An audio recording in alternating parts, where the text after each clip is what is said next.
divertissement sportif. Elle divertit des dizaines de millions de fans à travers le monde. Les catcheurs qui sont embauchés ont donc naturellement un salaire élevé. Aujourd'hui, nous allons voir les 20 catcheurs les mieux payés de la WWE. Avant que la vidéo commence, je précise que les ventes de vêtements, jouets et autres merchandising ne sont pas compris dans les salaires, or cela représente une grande partie de leurs revenus. Enfin, Samoa Joe. La Submission Machine est passée il y a déjà un petit moment dans le main roster de la WWE. Il est l'une des superstars majeures de Raw actuellement. Samoa Joe touche la coquette somme de 800 000 $ annuels. 19. Big Show. Actuellement, en dehors des rings, le Big Show est l'une des superstars les plus atypiques de la compagnie. Il a déjà une belle carrière et surtout un beau salaire de 850 000 $. 18. Kane. The Big Red Machine a fait plus d'apparitions ces derniers shows. Cela explique donc son salaire de 900 000 $. 17. Jinder Mahal. La WWE mise beaucoup sur l'Inde. En effet, ce pays d'1 milliard d'habitants attire beaucoup la compagnie de Stamford. Jinder Mahal, bien qu'il soit canadien, a eu la chance de se trouver au bon endroit au bon moment. Il touche donc 900 000 $ par an. 16. Finn Balor. The Demon King est l'une des superstars les plus appréciées de la WWE actuellement. Son travail remarquable est bien payé puisqu'il touche 1 million de $ par an. Notons que ce chiffre ne comprend pas ces centaines de milliers de t-shirts et autres accessoires vendus. 15. Bray Wyatt. Bray Wyatt a eu sa rivalité contre Randy Orton l'année dernière et cette année il s'est mis en équipe avec Matt Hardy. Cela lui donne donc une certaine notoriété qui lui augmente de quelques zéros son salaire puisqu'il touche plus d'1 million de $ par an. 14. Jeff Hardy. Aucune surprise, il a fait son retour l'année passée, c'est l'une des plus grandes superstars de l'histoire. Jeff touche plus d'1 million de $, rien à dire de plus. Je rappelle encore une fois que ces t-shirts et autres accessoires ne sont pas compris dans ce salaire.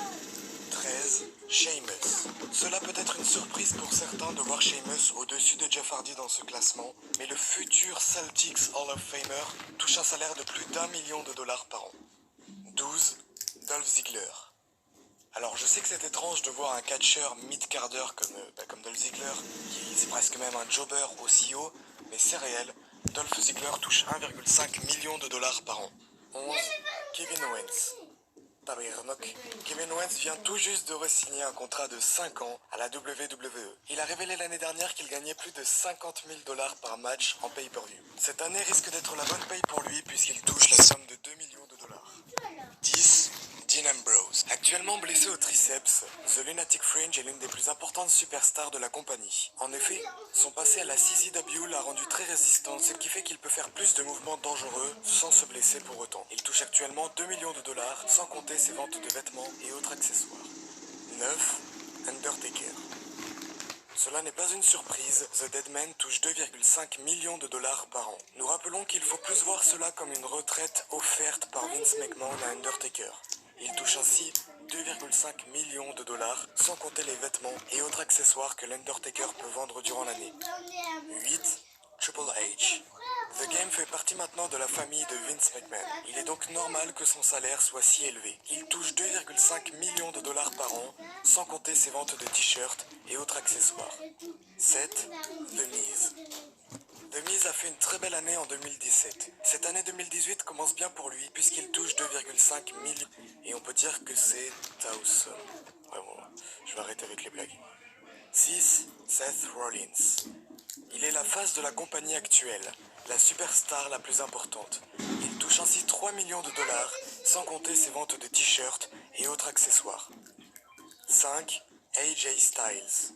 The Phenomenal One est champion depuis un petit moment déjà. Il est la face numéro 1 de SmackDown et touche ainsi 3,5 millions de $. 4. Randy Orton. The Viper est l'une des superstars les plus connues dans le monde. Il touche ainsi 4,5 millions de $, bien que la plus grande partie de ses revenus proviennent des ventes de t-shirts et autres accessoires.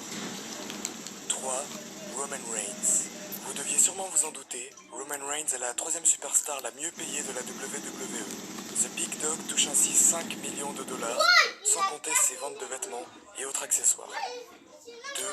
John Cena. Rien à dire de plus, il est la plus grande superstar qui travaille encore réellement malgré le désaccord de certains anti-Cena. Il touche ainsi 8,5 millions de $, mais son salaire est en réalité bien plus élevé avec toutes ses ventes de t-shirts et autres accessoires. 1. Attention, le suspense est insoutenable. Roulement de tambour, s'il vous plaît. Brock Lesnar.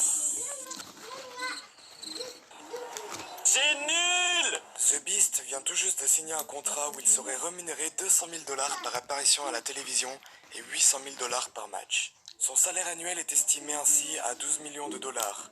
Notons que la majeure partie de ses revenus proviennent des apparitions télé pour ses rivalités et une petite partie vient de ses matchs. De plus, il touche bien plus grâce à ses ventes de t-shirts et autres accessoires. Voilà, c'est ainsi que s'achève ce premier classement Top Catch. Dites-moi en commentaire si vous voulez d'autres épisodes, par exemple sur les salaires des catcheuses ou même sur d'autres thèmes. D'ici là, portez-vous bien, on se revoit très vite. Faites ce que vous voulez et pas ce que les gens veulent vous voir faire. Gros bisous à tous.